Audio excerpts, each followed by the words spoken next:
নমস্কার। কণ্ঠে বৈশাখীতে তোমাদের স্বাগত জানাই। আচ্ছা, এই ধাঁধার উত্তরটা তোমরা বলতে পারবে? রাজকুমারী তার খোঁপায় গোঁজা পদ্ম ফুলটি হাতে নিয়ে সে প্রথমে তার কানে ছোঁয়ালো, তারপর দাঁতে কেটে পায়ের কাছে ফেলল, তারপর আবার সেই ফুল পায়ের কাছ থেকে তুলে নিয়ে বুকে চেপে ধরল। শেষে রাজকুমারের দিকে বারবার তাকাতে তাকাতে সখীদের নিয়ে চলে গেল। বলতে পারবে না এর মানেটা কি? বিক্রম আর বেতালের যে গল্প আমি তোমাদের আজকে শোনাবো, সেটা যদি তোমরা প্রথম থেকে না শোনো তাহলে কি করে এর মানেটা বুঝতে পারবে? আমি বৈশাখী বলছি, কণ্ঠে বৈশাখীতে। বেতাল বলল, মহারাজা শুনুন, বারাণসী নগরে প্রতাপ মুকুট নামে একটা মহা ক্ষমতাধর একজন রাজা ছিলেন। তার রানীর নাম ছিল মহাদেবী, আর পুত্রের নাম হচ্ছে বজ্রমুকুট। রাজা রানী রাজকুমারকে খুব ভালোবাসতেন। একদিন বজ্রমুকুট মন্ত্রীপুত্রের সঙ্গে বনে শিকার করতে বেরোলো। ঘুরে ঘুরে তারা বনের ভিতরে এক সুন্দর পুকুর পাড়ে এসে পড়ল। সেখানে ছিল একটা বকুল গাছ। দুই বন্ধু সেই গাছের নিচে তাদের ঘোড়া বেঁধে পুকুরে নেমে প্রথমে স্নান করল। তারপর পুকুরের কাছ থেকে সামান্য দূরে মহাদেবের মন্দিরে পূজা করতে ঢুকল। কিছুক্ষণ পর প্রথমে রাজকুমার বেরিয়ে এলো মন্দির থেকে। সেই সময়ে এক অপরূপ সুন্দরী রাজকন্যা ও তার সখীরা এসেছিল পুকুরে স্নান করতে। অন্য পারে গাছের ছায়ায় তারা ঘুরে বেড়াচ্ছিল। হঠাৎ রাজকুমার বজ্রমুকুট ও রাজকুমারীর চোখাচোখি হলো। প্রথম দর্শনেই প্রেম হয়ে গেল। রাজকুমারীর রূপে বজ্রমুকুট মোহিত হলো। রাজকুমারী ও রাজকুমারকে দেখে মুগ্ধ হলো। তার চুলে গোঁজা পদ্ম ফুলটি হাতে নিয়ে সে প্রথমে তার কানে ছোঁয়ালো, তারপর দাঁতে কেটে পায়ের কাছে ফেলল, তারপর আবার তুলে নিয়ে বুকে চেপে ধরল। শেষে রাজকুমারের দিকে বারবার ফিরে তাকাতে তাকাতে সখীদের সঙ্গে নিয়ে চলে গেল। বজ্রমুকুট একেবারে অস্থির হয়ে পড়ল। মন্ত্রীপুত্র মন্দির থেকে বেরিয়ে এসে বলল, বন্ধু, এই মাত্র কয়েকটা মেয়ে দেখলাম, তার রূপের কোনো তুলনা নেই, কিন্তু সে কে, কোথায় তার বাড়ি, কার মেয়ে আমি কিচ্ছু জানি না। তাকে বিয়ে করতে না পারলে এ প্রাণ আমি আর রাখবো না। শিকার করা আর হবে না বুঝে মন্ত্রীপুত্র রাজকুমারকে নিয়ে বাড়ি ফিরে এলো। রাজকুমার অনিদ্রায় আহার ত্যাগ করল, নির্জনে একা বসে থাকতে লাগলো। আহার নিদ্রা ত্যাগ করে একদম বিবর্ণ হয়ে গেল। কারোর সঙ্গে মেশে না, কারোর সঙ্গে কথা বলে না, কোনো কাজকর্ম কিছুই করে না। মন্ত্রীপুত্র বন্ধুর এই দুর্দশা দেখে কাতর হয়ে পড়ল। সে মেয়েটিকে রাজকুমারের মন থেকে ভোলাবার অনেক চেষ্টা করল, কিন্তু লাভ কিছু হলো না। রাজপুত্রের একই কথা, মেয়েটাকে তার চাই। মন্ত্রীপুত্র শেষে জিজ্ঞাসা করল, বন্ধু, যাবার সময় সেই মেয়ে কি তোমাকে কিছু বলে গিয়েছিল? তুমি কি কোনো কথা দিয়েছিলে? রাজপুত্র বলল, না বন্ধু, আমি তো তাকে কিছু বলিনি, সেও আমাকে কিছু বলেনি। মন্ত্রীপুত্র বলল, তাহলে তাকে খুঁজে বের করব কি করে? রাজপুত্র বলল, আমি জানি না, তাকে বিয়ে না করতে পারলে এ জীবন আমি আর রাখবো না। তখন মন্ত্রীপুত্র অনেক ভেবে চিন্তে জিজ্ঞাসা করল, আচ্ছা, মেয়েটি কি কোনো ইঙ্গিত করেছে? তখন মন্ত্রীপুত্র বলল, হ্যাঁ, পদ্মফুল নিয়ে মেয়েটি কি করেছিল তুমি জানতে চাও? রাজপুত্র মন্ত্রীপুত্রকে জানালো। শুনে মন্ত্রীপুত্রের মুখ উজ্জ্বল হলো। বলল, বন্ধু, তোমার আর কোনো ভাবনা নেই। আমি ওই পদ্মফুলের কথা থেকে তার বিষয়ে সমস্ত কিছু জেনে গেছি। তোমার মিলন আমি ঘটিয়ে দেব, তুমি অধীর হও না। রাজপুত্র বলল, বন্ধু, তুমি কি করে বুঝলে আমাকে সব ভুলে বলো, শুনে আমার মনে একটু শান্তি পাক। মন্ত্রীপুত্র বলল, মেয়েটি মাথা থেকে পদ্মফুল নিয়ে কানে রেখে বুঝিয়েছিল কর্ণটনগরে তার বাড়ি। দাঁত দিয়ে ফুলে কামড় দিয়ে বুঝিয়েছিল সে দন্তপাট রাজার মেয়ে। পায়ের কাছে ফুল ফেলে বুঝিয়েছে তার নাম পদ্মাবতী। আর আর সব শেষে ফুলটিকে চেপে ধরে বুঝিয়েছে সে তোমাকে ভালোবেসে ফেলেছে। মন্ত্রীপুত্রের কথা শুনে রাজপুত্রের আনন্দের আর সীমা রইল না। বলল, বন্ধু তাড়াতাড়ি কর্ণটনগরে চলো। তখন দুজনে অস্ত্রশস্ত্র নিয়ে ঘোড়ায় চেপে কর্ণটনগরে রওনা হলো। কিছুদিন পরে সেখানে পৌঁছে নগরের পথ দিয়ে যেতে যেতে দেখল এক বৃদ্ধা তার বাড়ির দরজায় চুপ করে বসে আছে। দুইজনে ঘোড়া থেকে নেমে তার কাছে গিয়ে বলল, মা, আমরা বিদেশি বণিক, বাণিজ্যের জন্য এখানে এসেছি। আমাদের জিনিসপত্র সব পরে আসছে। যদি দয়া করে তোমার বাড়িতে আমাদের কয়দিন থাকতে দাও, বড় উপকার হয়।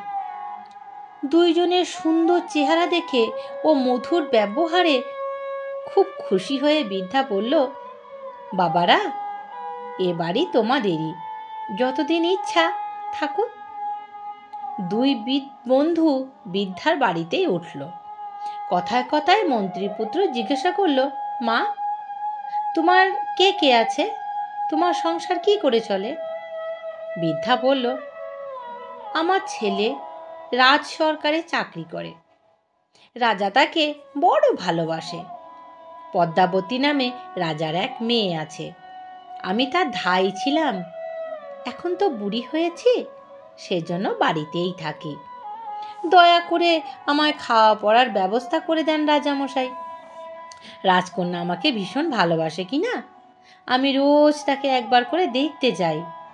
মন্ত্রীপুত্র বলল, কাল যখন রাজবাড়িতে যাবে আমাকে বলবে, আমি তার কাছে একটা খবর পাঠাবো। বৃদ্ধা বলল, জরুরি হলে এক্ষুনি বলো না, আমি রাজকন্যাকে জানিয়ে আসি। মন্ত্রীপুত্র বৃদ্ধাকে বলল, তুমি রাজকন্যাকে বলবে শুক্ল পঞ্চমীতে বনের ভিতর পুকুর পাড়ে যে রাজকুমারকে দেখেছিল সে এসেছে। রাজকুমারের কথা শুনে তখনই বৃদ্ধা লাঠির ওপর ভর দিয়ে রাজবাড়িতে চলে গেল। কারণ অনেক বয়স্ক তো, লাঠি ছাড়া বৃদ্ধা ঠিক মতো চলতে পারত না। বৃদ্ধা তখন লাঠির ওপর ভর করে ঠুক ঠুক করতে করতে অন্দরমহলে গেল। অন্দরমহলে গিয়ে দেখল রাজকন্যা একা বসে আছে। সে বৃদ্ধাকে আদর করে বসতে দিল। বৃদ্ধা বলল, মা, তোমাকে কত যত্ন করে আমি মানুষ করেছি। এখন তুমি বড় হয়েছ, উপযুক্ত পাত্রের সঙ্গে তোমার যদি বিয়ে হয় আমি সেটাই চাই। আর উপযুক্ত ছেলের সঙ্গে তোমার বিয়ে হওয়াটা উচিত। শুক্ল পঞ্চমীতে পুকুর পাড়ে যে রাজপুত্রকে তুমি দেখেছিলে সে আমার বাড়িতে এসেছে। এই খবর দিতে আমাকে তোমার কাছে সে পাঠিয়েছে। বৃদ্ধার কথা শুনে রাজকন্যা দুই হাতে চন্দন মেখে বৃদ্ধার দুই গালে হাত ঠেকিয়ে চড় মেরে তাকে বাড়ি থেকে তাড়িয়ে দিল। বৃদ্ধা অপমানিত হয়ে মুখ কালো করে বাড়ি থেকে ফিরে এলো এবং সব কথা রাজপুত্রকে জানালো। রাজকুমার হতাশ হয়ে মন্ত্রীপুত্রকে বলল, বন্ধু, এখন কি করি? আমার উপর রাজকন্যা বড়ই রেগে গেছে। সেজন্য বৃদ্ধা মাকে অপমান করে তাড়িয়ে দিয়েছে। আমাদের মিলনের আর কোনো উপায় রইল না। মন্ত্রীপুত্র বলল, বন্ধু, তুমি রাজকুমারীকে মনের কথা বুঝতে না পেরে বৃথাই দুঃখ পাচ্ছ। রাজকুমারী যে কি বলতে চেয়েছে সেটা তুমি বুঝতে পারোনি। রাজকুমারী অসম্ভব বুদ্ধিমতী। হাতে চন্দন মেখে বৃদ্ধার দুই গালে চড় মারেনি, 10 আঙুলের ছাপ দিয়ে বুঝিয়ে দিয়েছে যে শুক্লপক্ষের আর 10 দিন বাকি আছে। 10 দিন পর কৃষ্ণপক্ষে তার সঙ্গে তোমার দেখা হবে। শুক্লপক্ষ শেষ হলো। বৃদ্ধা আবার রাজকন্যার কাছে গিয়ে রাজকুমারের কথা তুলল। রাজকুমারী বৃদ্ধার ঘাড় ধরে তাকে খিড়কির দরজা দিয়ে বাড়ি থেকে বের করে দিল। বৃদ্ধা আবার অপমানিত হয়ে মুখ কালো করে ফিরে এসে সব জানালো। শুনে রাজকুমার হতাশ হয়ে পড়ল, কিন্তু মন্ত্রীপুত্র বলল, বন্ধু, তোমার দুর্ভাবনার কোনো কারণ নেই। রাজকুমারী ঘাড় ধরে বৃদ্ধাকে খিড়কি পথে বের করে দিয়ে বুঝিয়ে দিয়েছে, আজ রাতে তোমাকে খিড়কি দিয়ে অন্দরমহলে যেতে হবে। মন্ত্রীপুত্রের কথা শুনে রাজকুমার আনন্দে অধীর হয়ে সূর্যাস্তের অপেক্ষা করতে লাগলো। সাঁঝ গড়িয়ে রাত হলো। রাজপুত্র বরবেশে মন্ত্রীপুত্রের সঙ্গে রাজবাড়ির খিড়কির দরজায় হাজির হলো। মন্ত্রীপুত্রকে বাইরে রেখে সে অন্দরমহলে ঢুকল। রাজকুমারী ও বধূ বেশে রাজপুত্রকে প্রতীক্ষায় বসেছিল। রাজকুমারী সখীদের সামনে মালাবদল করে দুইজনে গন্ধর্ব মতে বিয়ে করল। রাজকুমারী রাজপুত্রকে আর ছাড়ল না, নিজের ঘরেই রেখে দিল। তখন থেকে মহা সুখে দুইজনে দিন কাটাতে লাগলো। কিছুদিন যায়। একদিন রাজকুমার রাজকুমারীকে বলল সে দেশে ফিরতে চায়। কয়েকদিন দেশ ছাড়া প্রিয় বন্ধু বান্ধব আত্মীয় স্বজন মন্ত্রীপুত্রকেও দেখে না। মনে খুব খারাপ লাগছে তার মন, কিন্তু রাজকুমারী কিছুতেই তাকে যেতে দিল না। তারপর আরও 1 মাস কেটে গেল। বন্দি থাকতে থাকতে রাজকুমারের মন আরও খারাপ হলো। একদিন একা বসে বসে ভাবছে, আমি নিতান্তই নরাধম, না হলে নিজের সুখের জন্য মাতা পিতা জন্মভূমি সব ছাড়ে কেউ? মন্ত্রীপুত্রের মতো প্রিয় বন্ধুও খবর নিতে পারছি না। মন্ত্রীপুত্র আমার কত প্রিয় বন্ধু, আমি তারও কী করে খবর নেব সেটাও বুঝতে পারছি না। নিশ্চয়ই সে আমাকে স্বার্থপর ও অকৃতজ্ঞ ভাবছে। এমন সময় রাজকুমারী সেখানে এসে উপস্থিত হলো।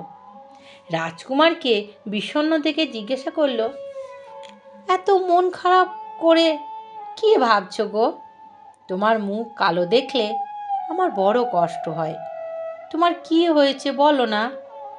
রাজকুমার বলল, তোমাকে তো বলেছি কয়েকদিন হলো আমার প্রিয় বন্ধুর কোনো খবর পাই না। সেই তো তোমার আর আমার মিলন ঘটিয়ে দিয়েছে। জানি না সে এখন কোথায়, কেমন অবস্থায় আছে। রাজকুমারী বুঝল মন্ত্রীপুত্রের বুদ্ধিতেই রাজকুমার ওর কাছে আসতে পেরেছে। বলল, প্রিয় মানুষকে না দেখতে কষ্ট হওয়া তো স্বাভাবিক। এতদিন তার খবর না নেওয়াটা খুব অন্যায় হয়েছে বলো আমাদের। তাকে খুশি করতে আমি নিজে হাতে মিষ্টি বানিয়ে পাঠাবো। তুমিও এখন কিছুক্ষণের জন্য তাকে গিয়ে দেখে এসো। রাজকুমার খিড়কির দরজা দিয়ে বেরিয়ে বৃদ্ধার বাড়িতে গিয়ে উপস্থিত হলো। অনেক দিন পর বন্ধুর সঙ্গে দেখা পেয়ে তার আনন্দের আর সীমা রইল না। দুইজনে অনেক কথা হলো। এদিকে রাজপুত্রকে বন্ধুর কাছে পাঠিয়ে রাজকুমারী ভাবল রাজকুমার নিশ্চয়ই বন্ধুর কাছে তাদের গোপন বিয়ের কথা বলবে। মন্ত্রীপুত্র তার অন্য বন্ধুদের বলল, একান ওকান হতে হতে শেষে আমার বাবা মার কানেও কিন্তু উঠবে কথাটা। শুনে তারা আমার উপর খুব রাগ করবে। অতএব মন্ত্রীপুত্রকে জীবিত রাখা উচিত হবে না। রাজকুমারী তখন নানা রকম খাবার বানিয়ে তাতে বিষ মিশিয়ে তার এক সখীকে দিয়ে বৃদ্ধার বাড়িতে পাঠিয়ে দিল। রাজপুত্র বলল, বন্ধু, আমার স্ত্রী নিজের হাতে তোমার জন্য খাবার বানিয়ে পাঠিয়েছে। আমার সামনে বসে তুমি খাও, আমি খুব খুশি হব। তাকে গিয়ে বলতে পারবো তুমি খাবার পেয়ে খুব প্রশংসা করেছ। মন্ত্রীপুত্র কিছুক্ষণ চুপ করে থেকে বলল, বন্ধু, তুমি কিছু মনে করো না, ওই খাবার আমি খেতে পারবো না, তাহলে সঙ্গে সঙ্গে আমি মারা যাব। তোমার স্ত্রী আমার জন্য বিষ মেশানো খাবার পাঠিয়েছে।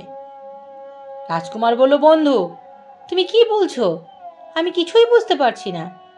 তুমি তাকে দেখছি চেনো না, সেজন্য এমন কথা বলছো। তার নামে এমন দোষ দেয় এমন ব্যক্তি নেই, এটা কিন্তু খুব অন্যায়। যাই হোক, তোমার সামনেই আমি সন্দেহ দূর করছি। এই বলে একটা নাড়ু নিয়ে বিড়ালটাকে খেতে দিল। একটা বিড়াল সামনেই বসেছিল। বিড়ালটি নাড়ু খেয়ে মারা গেল। দেখে রাজপুত্র ভীষণ রেগে গিয়ে বলল, এমন পাপিষ্ঠার মুখ আমি কখনো দেখব না। জীবনে আমি তার মুখ আর জীবনে দর্শন করব না। তার মুখ দেখা পাপ। মন্ত্রীপুত্র বলল, না বন্ধু, একেবারে ত্যাগ করা উচিত হবে না। কৌশলে তাকে আমাদের রাজধানীতে নিয়ে যেতে হবে। রাজকুমার বলল, তুমি যা বলবে আমি তাই করব। মন্ত্রীপুত্র বলল, এক কাজ করো, তুমি তোমার স্ত্রীর কাছে যাও, তাকে বলবে মন্ত্রীপুত্র তোমার তৈরি খাবার খেয়ে ঘুমিয়ে পড়েছে। আমি তোমাকে না দেখে বেশিক্ষণ থাকতে পারি না, তো তাই তার ঘুম না ভাঙার অপেক্ষা আমি করিনি।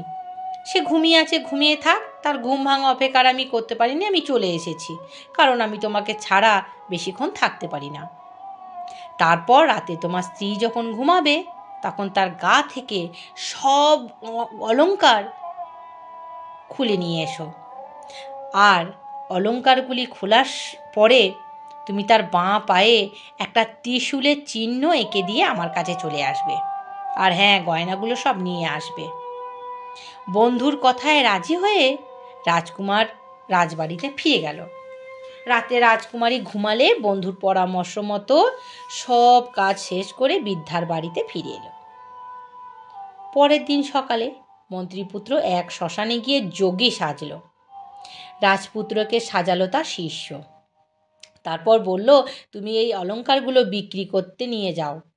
কেউ তোমাকে চোর সন্দেহ করবে, কারণ তোমার বেশভূষা থেকে মনে তাদের সন্দেহ হবে এত গয়না তোমার কাছে থাকতে পারে না।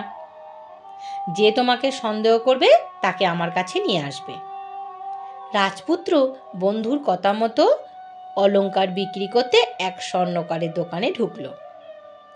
স্বর্ণকার অলংকার দেখে অবাক। কিছুদিন আগে সেই তো রাজকুমারীকে এই গয়নাগুলো বানিয়ে দিয়েছে। এ গয়না এর কাছে এলো কি করে? তার সন্দেহ হলো এই বিদেশি লোকটি অলংকারগুলো নিশ্চয়ই চুরি করেছে। সে রাজপুত্রকে জিজ্ঞাসা করলো, এসব গয়না তুমি কোথায় পেলে? এতগুলো গয়না তোমার কাছে এলো কিভাবে? এগুলো তো সব রাজকুমারীর গয়না, নিশ্চয়ই তুমি চুরি করেছ। রাজকুমার বলল, চুরি করিনি, আমার গুরু আমাকে বিক্রি করতে দিয়েছেন। এ কথা দুজনার কথায় আস্তে আস্তে ঝগড়া থেকে প্রচণ্ড ঝগড়া শুরু হয়ে গেল। স্বর্ণকারের দোকানের সামনে পুরো ভিড় জমে গেল। শেষে নগরপালের কাছে খবরটা পৌঁছালো। সে এসে রাজপুত্রকে জিজ্ঞাসা করলো, এই অলংকারগুলি তুমি কোথায় পেলে? রাজপুত্র বলল, আমার গুরুদেব শ্মশানে বাস করেন, তিনিই আমাকে গয়নাগুলো বিক্রি করতে পাঠিয়েছেন। আচ্ছা, তিনি কোথায় এই গয়নাগুলো পেয়েছেন? রাজপুত্র বলল, আমি তো জানি না।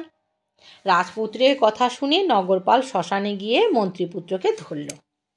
তারপর সমস্ত অলংকার স্বর্ণকারকে সহ রাজপুত্র মন্ত্রীপুত্র দুজনকে নিয়ে রাজার কাছে হাজির হলো। নগরপালের কাছে সব কথা শুনে রাজার মনে কিন্তু সন্দেহ দেখা দিল। রাজা যোগীরূপী মন্ত্রীপুত্রকে একান্তে ডেকে নিয়ে গিয়ে অতি বিনীতভাবে জিজ্ঞাসা করলেন, প্রভু, এসব অলংকার আপনি কোথায় পেলেন? মন্ত্রীপুত্র বলল, মহারাজ, গত কৃষ্ণ চতুর্দশী রাতে আমি নগরের শেষে শ্মশানে ডাকিনী মন্ত্র সাধন করেছিলাম।